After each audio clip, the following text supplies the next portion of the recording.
ರಾತ್ರಿ ಆದ್ರೆ ಸಾಕು ನಿದ್ದೆ ಮಾಡಕ್ಕಾಗಲ್ಲ, ಪದೇ ಪದೇ ಮೂತ್ರ ವಿಸರ್ಜನೆಗೆ ಹೋಗುವಂತದ್ದು, ಹಗ್ಲಗ್ಲ ಬಾಯಾರಿಕೆ ಆಗುವಂತದ್ದು, ಎಷ್ಟು ಊಟ ಮಾಡಿದ್ರು ಕೂಡ ಮತ್ತೆ ಮತ್ತೆ ಹಸಿವಾಗುವಂತದ್ದು, ತಿಂದ ಆಹಾರ ಮೈಗೆ ಹತ್ತದೇ ಇರುವಂತದ್ದು, ಈ ಎಲ್ಲಾ ಸಿಂಪ್ಟಮ್ಸ್ ನಿಮ್ಗೂ ಕೂಡ ಕಾಣ್ತಾ ಇದ್ರೆ, ನಿಮ್ಮ ದೇಹದಲ್ಲೂ ಕೂಡ ಈ ಒಂದು ಲಕ್ಷಣಗಳು ಕಾಣ್ತಾ ಇದ್ರೆ, ಡಯಾಬಿಟಿಸ್ ಬರುವಂತಹ ಸೂಚನೆ ನಿಮ್ಮ ದೇಹ ನಿಮ್ಗೆ ಕೊಡ್ತಾ ಇರ್ಬೋದು. ಸೊ ಈ ವಿಡಿಯೋನಲ್ಲಿ ನಾವು ಈ ಎಲ್ಲಾ ಲಕ್ಷಣಗಳ ಜೊತೆಗೆ ಇನ್ನೊಂದಷ್ಟು ಲಕ್ಷಣಗಳು, ಒಟ್ಟು 7 ಪ್ರಮುಖ ಲಕ್ಷಣಗಳು, ಡಯಾಬಿಟಿಸ್ ಬರೋದಕ್ಕೂ ಮುಂಚೆ ನಮ್ಮ ದೇಹದಲ್ಲಿ 7 ಲಕ್ಷಣಗಳು ಕಾಣಿಸುತ್ತೆ. ಅಂದ್ರೆ ಬೇಕಾದಷ್ಟು ಸಿಂಪ್ಟಮ್ಸ್ ಲಕ್ಷಣಗಳು ಕಾಣುತ್ತೆ, ಆದ್ರೆ ಪ್ರಮುಖವಾಗಿ ಮುಖ್ಯವಾದ ಒಂದು 7 ಸಿಂಪ್ಟಮ್ಗಳು ಯಾವ್ಯಾವ್ದು ಅನ್ನೋದನ್ನ ಕಂಪ್ಲೀಟ್ ಆಗಿ ತಿಳ್ಕೊಳ್ಳೋಣ. ಸಿಂಪಲ್ ಆಗಿ ನಾನು ನಿಮ್ಗೆ ಎಕ್ಸ್ಪ್ಲೇನ್ ಮಾಡ್ತಾ ಹೋಗ್ತೀನಿ. ಸೊ ವಿಡಿಯೋನ ಕೊನೆವರೆಗೂ ನೋಡಿ, ಮಿಸ್ ಮಾಡಬೇಡಿ. Welcome back to my YouTube channel. ನೀವು ನೋಡ್ತಾ ಇರಾ positive vibes Karnataka YouTube channel. ನಾನು ನಿಮ್ಮ Chaitra, counselling psychologist and narcissism recovery coach. ಸ್ನೇಹಿತರೆ, ಈಗ ಆಲ್ರೆಡಿ ನಾನು ಹೇಳ್ದಾಗೆ ಈ ಒಂದು ಲಕ್ಷಣಗಳ ಜೊತೆಗೆ ಪ್ರಮುಖವಾದ 7 ಲಕ್ಷಣಗಳು ಡಯಾಬಿಟಿಸ್ ಬರೋದಕ್ಕೂ ಮುಂಚೆ ನಮ್ಮ ದೇಹದಲ್ಲಿ ಕೆಲವೊಂದು ನಮ್ಮ ಬಾಡಿ ಸಿಗ್ನಲ್ಸ್ ಗಳು ಕೊಡುತ್ತೆ. ಅದನ್ನ ಯಾವ ರೀತಿ ಕಂಡು ಹಿಡ್ಕೊಳ್ಬೇಕು, ನಿಮ್ಮ ದೇಹದಲ್ಲೂ ಕೂಡ ಈ ಒಂದು ಸಿಂಪ್ಟಮ್ಸ್ ಕಾಣ್ತಾ ಇದೆಯಾ ಅನ್ನೋದನ್ನ ಚೆಕ್ ಮಾಡ್ಕೊಳ್ಳೋದಕ್ಕೆ ಈ ಒಂದು ವಿಡಿಯೋನ ಕಂಪ್ಲೀಟ್ ಆಗಿ ನೋಡಿ. ಸೊ ಈ ಒಂದು ಲಕ್ಷಣಗಳನ್ನ ಹೇಳ್ತಾ ಹೋಗ್ತೀನಿ ನಿಮ್ಗೆ. ಸೊ ಸಾಕಷ್ಟು ಜನ ಈ ಒಂದು ಡಯಾಬಿಟಿಸ್ ಬರೋದಕ್ಕೂ ಮುಂಚೆ ನಮ್ಮ ದೇಹದಲ್ಲಿ ಮೈಲ್ಡ್ ಆಗಿ, ಲೈಟ್ ಆಗಿ ಕೆಲವೊಂದಷ್ಟು ಸಿಂಪ್ಟಮ್ಸ್ ಕೊಡ್ತಾ ಇರುತ್ತೆ ನಮ್ಮ ದೇಹ, ಆದ್ರೆ ಅದನ್ನ ನಾವು ಇಗ್ನೋರ್ ಮಾಡ್ಬಿಡ್ತೀವಿ. ಯಾವಾಗ ಹಂತ ಮೀರಿ ಇನ್ನೇನು ಡಯಾಬಿಟಿಸ್ ಬಂದೇ ಬಿಡುತ್ತು ಅನ್ನುವ ಹಂತದಲ್ಲಿ ನಮ್ಗೆ ತುಂಬಾನೇ ಇಲ್ಲ ಸಫಿಕೇಶನ್ ಆಗ್ತಾ ಇದೆ ದೇಹದಲ್ಲಿ, ತುಂಬಾನೇ ಪ್ರಾಬ್ಲಮ್ಸ್ ಆಗ್ತಾ ಇದೆ ದೇಹದಲ್ಲಿ ಅಂದಾಗ ಮಾತ್ರ ನಾವು ಡಾಕ್ಟರ್ ಹತ್ರ ಹೋಗ್ತೀವಿ ಅಲ್ವಾ. ನಿಮ್ಮಲ್ಲೂ ಕೂಡ ನಿಮ್ಮ ಮನೆಯಲ್ಲಿ ಯಾರಿಗಾದ್ರೂ ಡಯಾಬಿಟಿಸ್ ಇದ್ರೆ ನಿಮ್ಗೆ ಗೊತ್ತಿರ್ಬೋದು ಈ ಒಂದು ವಿಚಾರಗಳು, ಅಥವಾ ನಿಮ್ಗೆ ಏನಾದ್ರೂ ಡಯಾಬಿಟಿಸ್ ಬರುವಂತಹ ಸಿಂಪ್ಟಮ್ಗಳು ಇದ್ರೆ ಖಂಡಿತವಾಗ್ಲೂ ನೆಗ್ಲೆಕ್ಟ್ ಮಾಡಬೇಡಿ, ಓಕೆನಾ. ಸೊ ಏನೆಲ್ಲ ಲಕ್ಷಣ ಇದೆ ಅಂತ ಒಂದೊಂದಾಗಿ ನೋಡ್ತಾ ಹೋಗೋಣ. ಮೊದಲಿಗೆ ಹೆಚ್ಚು ದಾಹ ಆಗುವಂತದ್ದು, ಅಂದ್ರೆ ಪದೇ ಪದೇ ನಿಮ್ಗೆ ಬಾಯಾರಿಕೆ ಆಗುವಂತದ್ದು.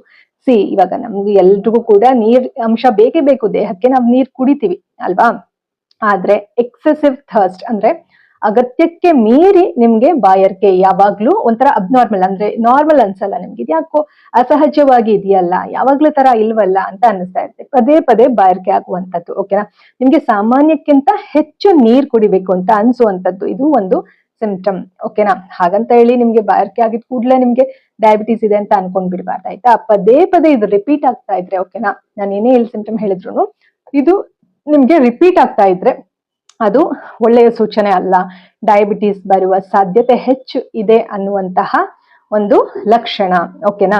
ಈ ರೀತಿ ಯಾಕೆ ನಿಮ್ಗೆ ಹಗ್ಲಗ್ಲ ಬಾಯಾರಿಕೆ ಆಗುತ್ತೆ ಅಂದ್ರೆ, ನಿಮ್ಮ ದೇಹದ ರಕ್ತದಲ್ಲಿ ಹೆಚ್ಚಿನ ಬ್ಲಡ್ ಶುಗರ್, ಅಂದ್ರೆ ಬ್ಲಡ್ ಶುಗರ್ ಲೆವೆಲ್ ಹೆಚ್ಚು ಇದ್ದಾಗ ಆ ಒಂದು ಬ್ಲಡ್ ಶುಗರ್ ಲೆವೆಲ್ ಹೊರ ಹಾಕೋದಕ್ಕೆ ದೇಹ ನೀರನ್ನ ಕೇಳ್ತಾ ಇರುತ್ತೆ. ಸೊ ಇದು ಕೂಡ ಒಂದು ಸಿಂಪ್ಟಮ್ ಅಂತ ಹೇಳ್ಬೋದು, ಇದು ಕೂಡ ಒಂದು ಲಕ್ಷಣ, ಓಕೆನಾ. ಸೊ ಎರಡನೇ ಲಕ್ಷಣ ಬಂದು ಪದೇ ಪದೇ ಮೂತ್ರ ವಿಸರ್ಜನೆ, ಮತ್ತೆ ಮತ್ತೆ ನೀವು ಫ್ರೀಕ್ವೆಂಟ್ ಯೂರಿನೇಷನ್, ಪದೇ ಪದೇ ಹಗ್ಲಗ್ಲ ವಾಶ್ರೂಮ್ ಹೋಗುವಂತದ್ದು, ಆಯ್ತಾ. ರಾತ್ರಿ ಕೂಡ ನಿಮ್ಗೆ ಸರಿಯಾಗಿ ನಿದ್ದೆ ಬರೋದಿಲ್ಲ, ಮಲ್ಗಿರ್ತೀರಿ, ಮತ್ತೆ ವಾಶ್ರೂಮ್ ಹೋಗ್ಬೇಕನ್ಸುತ್ತೆ, ಮತ್ತೆ ಉರಿ ಮೂತ್ರ ಆಗುವಂತದ್ದು ತುಂಬಾ ಸತಿ ರಿಪೀಟ್ ಆಗುತ್ತೆ. ಇವಾಗ ಒಂದ್ ದಿವಸ ಏನೋ ಆದಾಗ ಯೂರಿಕ್ ಆಸಿಡ್ ಜಾಸ್ತಿ ಆಗಿರ್ಬೋದು ಅಂತ ಅನ್ಕೊಂಡು ನೀವು ಯೂರಿನ್ ಟೆಸ್ಟ್ ಎಲ್ಲ ಮಾಡಿಸ್ತೀರಿ, ಮಾತ್ರೆ ತಗೊಳ್ತೀರಿ, ಆಂಟಿಬಯೋಟಿಕ್ಸ್, ಸರಿ ಹೋಗ್ಬಿಡುತ್ತೆ ಕೆಲವೊಮ್ಮೆ, ಓಕೆನಾ. ಬಟ್ ಆದ್ರೆ ಕೆಲವೊಮ್ಮೆ ಏನಾಗುತ್ತೆ, ಕಂಟಿನ್ಯೂಸ್ ಆಗಿ ಹಗ್ಲಗ್ಲ ಮೂತ್ರ ಹೋಗೋದು ಆಗ್ತಾನೆ ಇರುತ್ತೆ.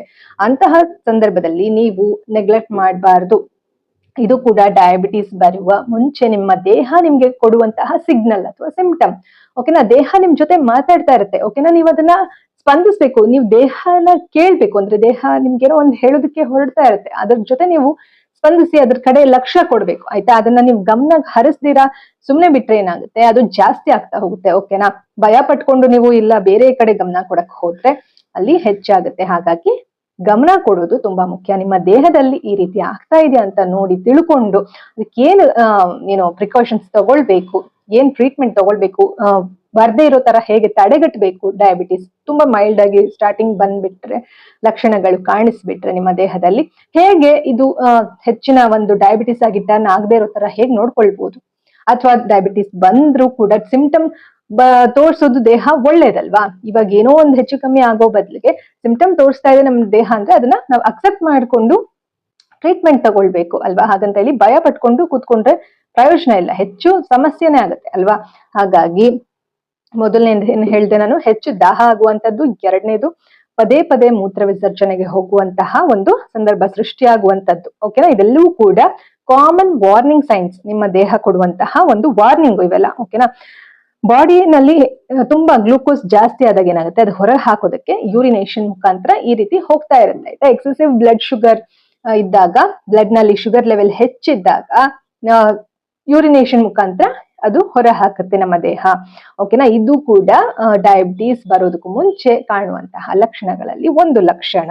ಓಕೆನಾ. ಇನ್ನ ಮೂರನೇ ಲಕ್ಷಣ ಅಂತಂದ್ರೆ ಮತ್ತೆ ಮತ್ತೆ ಹಸಿವಾಗುವಂಥದ್ದು. ಊಟ ಮಾಡಿರ್ತೀರಿ, ಆದ್ರೂ ಕೂಡ ಒಂದ್ ಸ್ವಲ್ಪ ಹೊತ್ತಲ್ಲ ಊಟ ಮಾಡಿ ಇನ್ನೂ ಒಂದ್ 15 ನಿಮಿಷ ಆಗಿರಲ್ಲ, ಮತ್ತೆ ಹಸಿವು ಶುರು ಆಗುತ್ತೆ, ಏನಾದ್ರೂ ತಿನ್ಬೇಕು ಅಂತ ಅನ್ನಿಸ್ತಾ ಇರುತ್ತೆ ಅಲ್ವಾ. ಯಾಕೆ ಈ ತರ ಆಗುತ್ತೆ ಅನ್ಸುತ್ತೆ ನಿಮ್ಗೆ?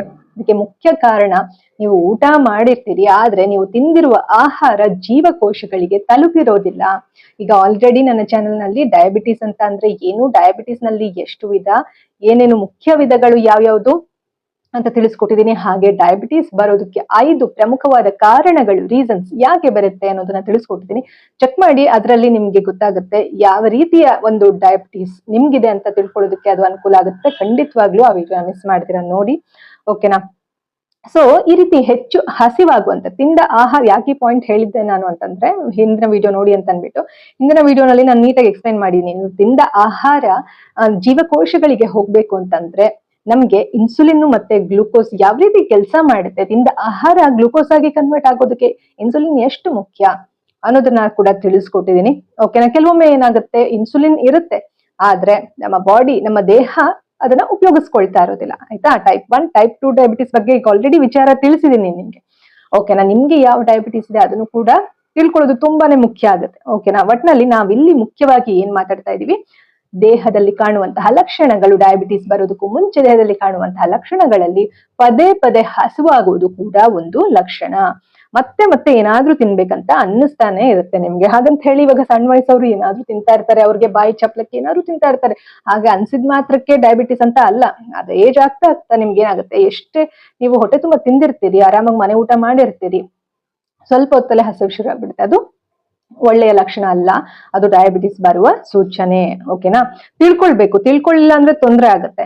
ಓಕೆನಾ. ತಿಳ್ಕೊಳ್ಬೇಕು. ಸೊ ಇದಿಷ್ಟು ಎಷ್ಟು 3 ಆಯ್ತು. ಇವಾಗ 4ನೇ ಲಕ್ಷಣ ಬಂದು ಅಚಾನಕ್ ಆಗಿ ತೂಕ ಕಡಿಮೆ ಆಗುವಂಥದ್ದು. ಸಡನ್ ಆಗಿ ನಿಮ್ದು ತೂಕ ಇಳಿದೋಗ್ಬಿಡುತ್ತೆ, ಒಂದ್ 5 kg 10 kg ಒಂದ್ ತಿಂಗಳಲ್ಲೇ ಸಡನ್ ಆಗಿ ವೆಯ್ಟ್ ಲಾಸ್ ಆಗ್ಬಿಡುತ್ತೆ ನಿಮ್ಗೆ. ಓಕೆನಾ. ಸೊ ಮಸಲ್ ಲಾಸ್ ಆಗುತ್ತೆ, ವೆಯ್ಟ್ ಲಾಸ್ ಆಗುತ್ತೆ. ಡಯಟ್ ಮಾಡಿದ್ರು ಕೂಡ ವೆಯ್ಟ್ ಕಡಿಮೆ ಆಗೋಗ್ಬಿಡುತ್ತೆ. ಅಂದ್ರೆ ಒಳ್ಳೆಯ ಆಹಾರ ತಿಂತಿರ್ತೀರಿ. ಡಯಟ್ ಅಂದ್ರೆ ಇಲ್ಲಿ ಏನು ಊಟ ಮಾಡದೇ ಇರೋದು ಅಂತ ಅಲ್ಲ. ಡಯಟ್ ಅಂತ ಅಂದ್ರೆ ಕರೆಕ್ಟ್ ಆದ ಮೀನಿಂಗ್ ಏನಂದ್ರೆ ಬ್ಯಾಲೆನ್ಸ್ಡ್ ಡಯಟ್, ಅಂದ್ರೆ ಸರಿಯಾದ ಕ್ರಮದ ಆಹಾರವನ್ನ ತಗೊಂಡು ಒಳ್ಳೆಯ ಬ್ಯಾಲೆನ್ಸ್ಡ್ ಡಯಟ್.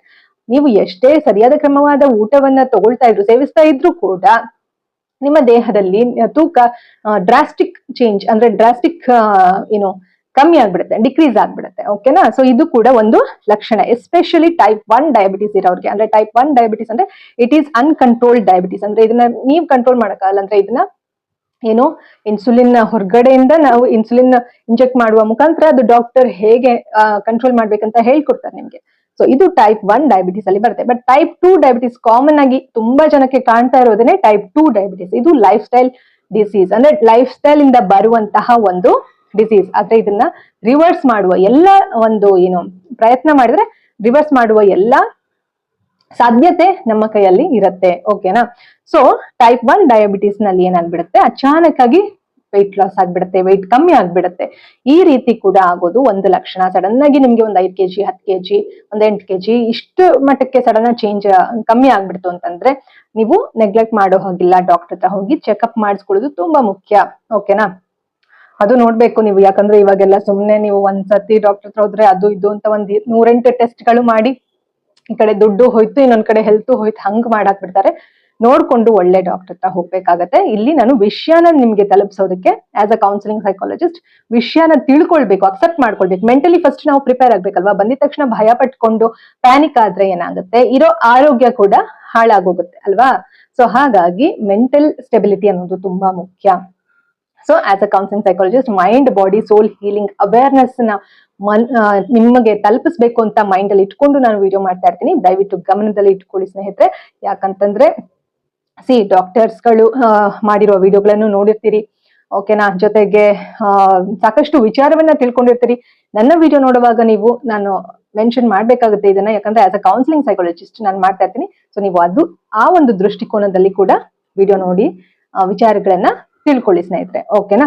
ಸೊ ಅಚಾನಕ್ ಆಗಿ ತೂಕ ಕಮ್ಮಿ ಆಗುವಂಥದ್ದು ಇದು ಇಷ್ಟು ನಾಲ್ಕು ಸಿಂಪ್ಟಮ್. ಇನ್ನು ಐದನೇದು ಹೆಚ್ಚು ದಣಿವಾಗುವಂಥದ್ದು. ಎಷ್ಟು ನೀವು ರೆಸ್ಟ್ ಮಾಡಿದ್ರು ಕೂಡ ಸುಸ್ತು, ಫೆಟಿಗ್ ಆಗುವಂಥದ್ದು, ಆಯಾಸ ಆಗುವಂಥದ್ದು, ಬಾಡಿನಲ್ಲಿ ದೇಹದಲ್ಲಿ ಶಕ್ತಿನೇ ಇಲ್ವಲ್ಲಪ್ಪ ಅಂತ ಅನಿಸ್ತಾ ಇರುತ್ತೆ ನಿಮ್ಗೆ. ಎಷ್ಟು ರೆಸ್ಟ್ ಮಾಡ್ತೀನಿ ಆದ್ರೂ ಕೂಡ ಎದ್ದೇನು ಕೆಲಸನೇ ಮಾಡಕ್ ಆಗ್ತಾ ಇಲ್ವಲ್ಲ ಅಂತ ಅನಿಸ್ತಾ ಇರುತ್ತೆ. ಇವಾಗ ಕೆಲವು ಸಿಟಿನಲ್ಲಿ ಇರುವಂತಹ ಯಂಗ್ಸ್ಟರ್ಸ್ ಗಳು ಜಸ್ಟ್ 30s ಅಲ್ಲಿ ಇರ್ತಾರೆ, 20s ಅಲ್ಲಿ ಇರ್ತಾರೆ, ಇನ್ನು ಟೀನೇಜ್ ಅಲ್ಲಿ ಇರ್ತಾರೆ.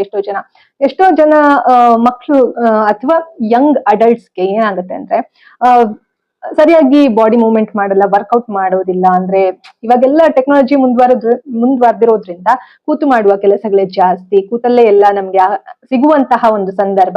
ಇಂತಹ ಟೈಮ್ ಅಲ್ಲಿ ನಾವು ಬಾಡಿ ಮೂವ್ಮೆಂಟ್ ಮಾಡ್ದಿರಾ ಸ್ವಲ್ಪ ಬಾಡಿ ದಪ್ಪ ಆಗಿ ಫ್ಯಾಟ್ ಜಾಸ್ತಿ ಆಗಿ ಆಯಾಸ ಆಗಿದ್ರೆ ಅದನ್ನ ನೀವು ಡಯಾಬಿಟಿಸ್ ಅಂತ ಅನ್ಕೊಳ್ಬಾರ್ದು. ಆದ್ರೆ ಇಲ್ಲಿ ಪದೇ ಪದೇ ನೀವು ಎಷ್ಟೇ ಏನೇ ಕೆಲಸಗಳು ಮಾಡಿ ಆಕ್ಟಿವ್ ಆಗಿದ್ರು ಕೂಡ, ಜೊತೆಗೆ ರೆಸ್ಟ್ ಮಾಡಿ ಆಕ್ಟಿವ್ ಆಗಿದ್ರು ಕೂಡ ಇಲ್ಲಿ ನಿಮ್ಗೆ ಆಯಾಸ ಆಗ್ತಾ ಇದೆ ಅಂತಂದ್ರೆ ಇದನ್ನ ನೀವು ನೆಗ್ಲೆಕ್ಟ್ ಮಾಡಬಾರ್ದು, ವ್ಯತ್ಯಾಸಗಳು ತಿಳ್ಕೊಳ್ಬೇಕು. ಓಕೆನಾ? ಸೊ ಹಾಗಾಗಿ ಹೆಚ್ಚು ದಣಿವಾಗುವಂತದ್ದು ಕೂಡ ಒಂದು ಕಾರಣ. ರಾತ್ರಿ ಎಲ್ಲ ಮಲ್ಗಿರ್ತೀರಿ, ಬೆಳಿಗ್ಗೆ ಒಂದ್ ಸ್ವಲ್ಪ ಕೆಲಸನೂ ಮಾಡಿರ್ತೀರಿ, ಬೆಳಿಗ್ಗೆ ಎದ್ ಕೂಡ್ಲೆ ನಿಮ್ಗೆ ಮತ್ತೆ ಆಯಾಸ ಆಗ್ತಾ ಇರುತ್ತೆ. ರೆಸ್ಟ್ ಮಾಡಿರ್ತೀರಿ ಆದ್ರೂ ಕೂಡ ಎನರ್ಜಿ ಲೆವೆಲ್ ಇರೋದಿಲ್ಲ, ಏನ್ ಕೆಲಸ ಮಾಡೋದಕ್ಕೂ ಮನ್ಸಾಗೋದಿಲ್ಲ, ಕೆಲ್ಸಗಳು ಸಾಗೋದಿಲ್ಲ. ಇದೆಲ್ಲವೂ ಕೂಡ ಒಂದು ಲಕ್ಷಣ, ಬ್ಲಡ್ ಶುಗರ್ ಇಂಬ್ಯಾಲೆನ್ಸ್ ಆಗುವಂತದ್ದು. ಸೊ ಇದು ಐದನೇದು, ಅಂದ್ರೆ ಹೆಚ್ಚು ದಣಿವಾಗುವಂತದ್ದು, ಫೆಟಿಗ್. ಓಕೆನಾ? ಸುಸ್ತು, ಆಯಾಸ, ಇದು ಐದನೇ ಲಕ್ಷಣ. ಹೆಚ್ಚು ದಣಿವಾಗುವಂತದ್ದು, ಆಯಾಸ, ಸುಸ್ತು ಇದೆಲ್ಲ ಕಾಣ್ತಾ ಇದ್ರೆ ನೆಗ್ಲೆಕ್ಟ್ ಮಾಡಬೇಡಿ, ಚೆಕಪ್ ಮಾಡಿಸ್ಕೊಳ್ಳಿ. ಓಕೆನಾ? ಸೊ ಇದಿಷ್ಟು ಏನು 5 ಆಗಿತ್ತು. ಈಗ 6ನೇ ಸಿಂಪ್ಟಮ್, 6ನೇ ಲಕ್ಷಣ ಡಯಾಬಿಟಿಸ್ ಬರೋದಕ್ಕೂ ಮುಂಚೆ ನಮ್ಗೆ ಏನ್ ಕಾಣುತ್ತೆ, ಈ ಒಂದು ಮಧುಮೇಹ ಬರೋದಕ್ಕೂ ಮುಂಚೆ ನಮ್ಮ ದೇಹದಲ್ಲಿ ಏನು ಅಂತ, ಯಾವ ರೀತಿ ನಮ್ಮ ದೇಹದಲ್ಲಿ ಸಿಂಪ್ಟಮ್ ಸಿಗ್ನಲ್ ಸಿಗುತ್ತೆ ಅಂತ ಅಂದ್ರೆ, ನಿಮ್ಮ ಒಂದು ದೇಹದಲ್ಲಿ ಸಪೋಸ್ ಇವಾಗ ಏನೋ ಒಂದು ಗಾಯ ಆಯ್ತು ಅಂತ ಇಟ್ಕೊಳ್ಳಿ, ಅದು ಬೇಗ ವಾಸಿನೇ ಆಗೋದಿಲ್ಲ. ಆಯ್ತಾ? ಎಷ್ಟೇ ಏನೇ ನೀವು ಅದಕ್ಕೆ ಮೆಡಿಸಿನ್ಸ್ ಅಥವಾ ಏನೋ ಒಂದು ಮುಲಾಮ್ ಹಚ್ಚಿದ್ರು ಕೂಡ ಬೇಗ ಅದು ಗಾಯ ವಾಸಿ ಆಗೋದಿಲ್ಲ. ಓಕೆನಾ? ಅದರಿಂದ ಇನ್ನು ಕಾಂಪ್ಲಿಕೇಶನ್ಸ್ ಜಾಸ್ತಿ ಆಗ್ತಾ ಇರುತ್ತೆ ನಿಮ್ಗೆ. ಇದು ಕೂಡ ಒಂದು ಲಕ್ಷಣ. ಓಕೆನಾ? ಸಣ್ಣ ಗಾಯ ಕೂಡ ತುಂಬಾ ಲೇಟ್ ಆಗಿ ಹೀಲ್ ಆಗುವಂತದ್ದು. ಓಕೆನಾ? ಚಿಕ್ಕ ಗಾಯನೇ ಆಗಿರುತ್ತೆ, ಅದು ಎಷ್ಟೊಂದ್ ದಿನ ತಗೊಳುತ್ತೆ ಗಾಯ ವಾಸಿ ಆಗೋದಕ್ಕೆ. ಈ ತರ ಏನಾದ್ರು ಲಕ್ಷಣ ನಿಮ್ಮ ದೇಹದಲ್ಲಿ ಕಾಣ್ತಾ ಇದ್ರೆ ನೆಗ್ಲೆಕ್ಟ್ ಮಾಡಬಾರ್ದು. ಇದು ಕೂಡ ಒಂದು ಲಕ್ಷಣ. ಡಯಾಬಿಟಿಸ್, ಮಧುಮೇಹ ಬರೋದಕ್ಕೆ ಇದು ಕೂಡ ಒಂದು ಲಕ್ಷಣ. ಸ್ಕಿನ್ ಇನ್ಫೆಕ್ಷನ್, ಪದೇ ಪದೇ ಹಗ್ಲಗ್ಲ ಸ್ಕಿನ್ ಇನ್ಫೆಕ್ಷನ್, ಹಾಗಂತ ಹೇಳಿ ಇವಾಗ ಟೀನೇಜರ್ಸ್ಗೆಲ್ಲ ಸ್ಕಿನ್ ಇನ್ಫೆಕ್ಷನ್ಸ್ ಆಗ್ತಾ ಇರುತ್ತೆ, ಅದೆಲ್ಲವೂ ಕೂಡ ಡಯಾಬಿಟಿಸ್ ಅಲ್ಲ. ಆದರೆ ಕೆಲವ್ರಿಗೆ ಮೊಡವೆಗಳಾಗ್ತಾ ಇರುತ್ತೆ, ಪಿಂಪಲ್ಸ್ ಆಗುತ್ತೆ, ಪಸ್ ಫಾರ್ಮೇಶನ್ ಆಗುತ್ತೆ. ಅದು ಬಂದಿದ ತಕ್ಷಣ ಡಯಾಬಿಟಿಸ್ ಅನ್ಕೊಂಡ್ಬಾರ್ದು. ಮತ್ತೆ ಜನರಲ್ ಆಗಿ ಏನಾದ್ರು ಗಾಯ ಆದ್ರೆ ತುಂಬಾ ಇನ್ಫೆಕ್ಷನ್ ಆಗುವಂಥದ್ದು, ಬೇಗ ವಾಸಿ ಆಗದೆ ಇರುವಂತದ್ದು, ಇದೆಲ್ಲವೂ ಕೂಡ ತುಂಬಾ ಇನ್ಫೆಕ್ಷನ್ಸ್ ಆಗ್ತಾ ಇರುವಂತದ್ದು ಪದೇ ಪದೇ, ಇದು ಕೂಡ ಒಂದು ಲಕ್ಷಣ, ಡಯಾಬಿಟಿಸ್ ನ ಒಂದು ಲಕ್ಷಣ.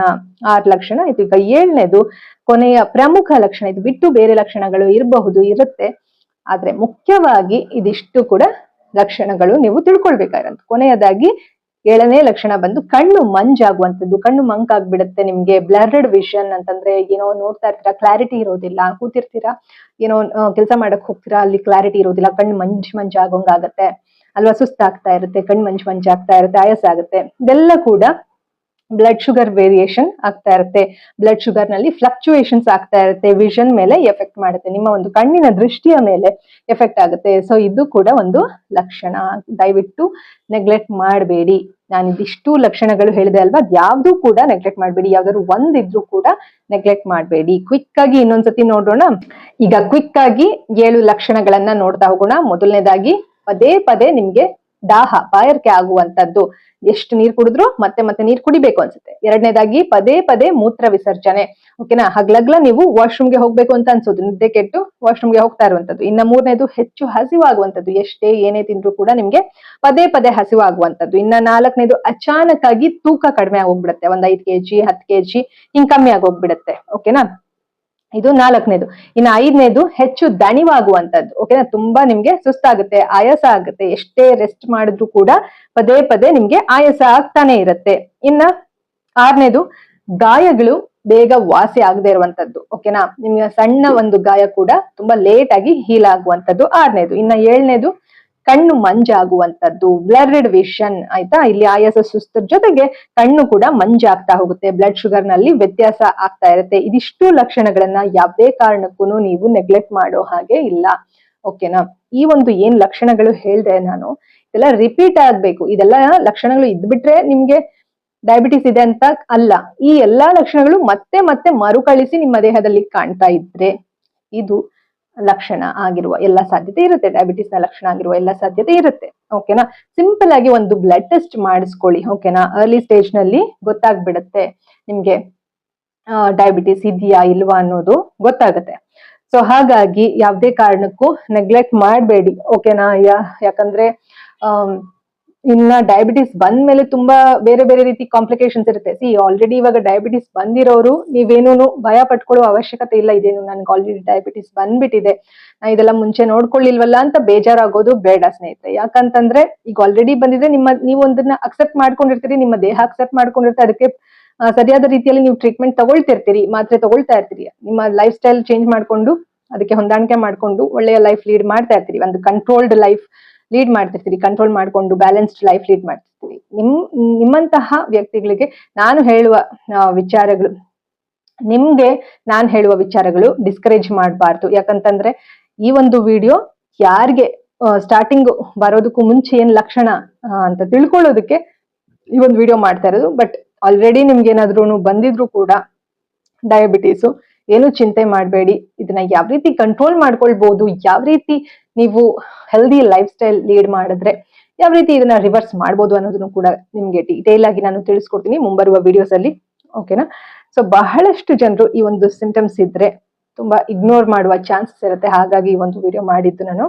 ಓಕೆನಾ. ಏನು ಆಗಲ್ಲ ಬಿಡು, ನಾಳೆ ನೋಡ್ಕೊಳ್ಳೋಣ, ನಾಳಿದ್ ನೋಡ್ಕೊಳ್ಳೋಣ, ನಾಳೆ ಟೆಸ್ಟ್ ಮಾಡ್ಸಿದ್ರೆ ಆಯ್ತು ಅಂತ ತಳ್ಕೊಂಡು ಹೋಗ್ತಾನೆ ಇರ್ತೀರಾ. ನಿಮ್ಗೆ ನಾಳೆ ಬರೋದೇ ಇಲ್ಲ. ಹಾಗಾಗಿ ಅಕ್ಸೆಪ್ಟ್ ಮಾಡ್ಕೊಂಡು ಇಲ್ಲ ಒಂದ್ಸತಿ ಟೆಸ್ಟ್ ಮಾಡಿಸ್ಕೊಂಡ್ ಬಿಡೋಣ ಅಂತ ಹೇಳಿ ಮನ್ಸ್ ಮಾಡಿ ನೀವು ಟೆಸ್ಟ್ ಮಾಡಿಸ್ಕೊಳ್ಳಿ. Don't neglect. ಓಕೆನಾ. ಅವೇರ್ನೆಸ್ ಅಂಡ್ ಅಕ್ಸೆಪ್ಟೆನ್ಸ್ ಇರೋದ್ರಿಂದ ಅರ್ಲಿ ಕಂಟ್ರೋಲ್ ಸಾಧ್ಯ. ನೀವು ಅವೇರ್ನೆಸ್ ಇಸ್ ದ ಬಿಗಿನಿಂಗ್ ಅಂತ ಅದಕ್ಕೆ ಹೇಳೋದು ನಾನು. ಅವೇರ್ನೆಸ್ ಮೂಡಿಸ್ಕೊಳ್ಬೇಕು, ಅರಿವು ಅನ್ನೋದು ಬರ್ಬೇಕು ನಿಮ್ ಮೈಂಡ್ಗೆ. ಜೊತೆಗೆ ಅಕ್ಸೆಪ್ಟ್, ಅದನ್ನ ಸ್ವೀಕಾರ ಮಾಡ್ಬೇಕು. ಹೌದು, ನನ್ನ ದೇಹ ಈ ರೀತಿ ಲಕ್ಷಣ ತೋರಿಸ್ತಾ ಇದೆ, ನಾನು ಏನಾದ್ರೂ ಮಾಡ್ಬೇಕು ಇದಕ್ಕೆ ಅಂತ ನೀವು ಅಕ್ಸೆಪ್ಟ್ ಮಾಡ್ಕೊಂಡು ಅದಕ್ಕೆ ಪೂರಕವಾಗಿ ನಿರ್ಧಾರಗಳನ್ನ ತಗೊಂಡ್ರೆ ಖಂಡಿತವಾಗ್ಲೂ ಕಂಟ್ರೋಲ್ ಮಾಡ್ಕೊಳ್ಬಹುದು.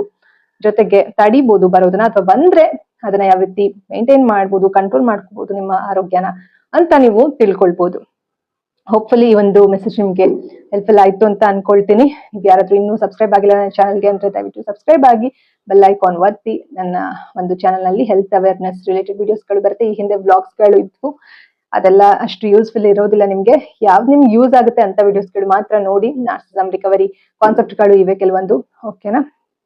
ಇನ್ನ ಹೆಲ್ತ್ ಅವೇರ್ನೆಸ್ ಬಗ್ಗೆ ಬರ್ತಾ ಹೋಗುತ್ತೆ. ಜೊತೆಗೆ ಈ ಒಂದು ಡಯಾಬಿಟಿಸ್ ಬಂದ್ ಆದ್ಮೇಲೆ ಸುಮಾರು ವರ್ಷ ಆಗಿರುತ್ತೆ ಅಂತವ್ರು ಯಾವ ರೀತಿ ಹೆಲ್ತ್ ನ ಮೇಂಟೈನ್ ಮಾಡ್ಕೊಳ್ಬಹುದು, ಮಾನಸಿಕ ಆರೋಗ್ಯ ಹೇಗೆ ಕಾಪಾಡ್ಕೊಳ್ಬಹುದು, ಅದರಿಂದ ದೈಹಿಕ ಆರೋಗ್ಯಕ್ಕೆ ಹೇಗೆ ಲಾಭಗಳು ಸಿಗುತ್ತೆ ಅನ್ನೋದನ್ನ ತಿಳಿಸ್ಕೊಡ್ತೀನಿ ಒಂದೊಂದೇ ವಿಚಾರಗಳು ಮುಂಬರುವ ದಿನಗಳಲ್ಲಿ.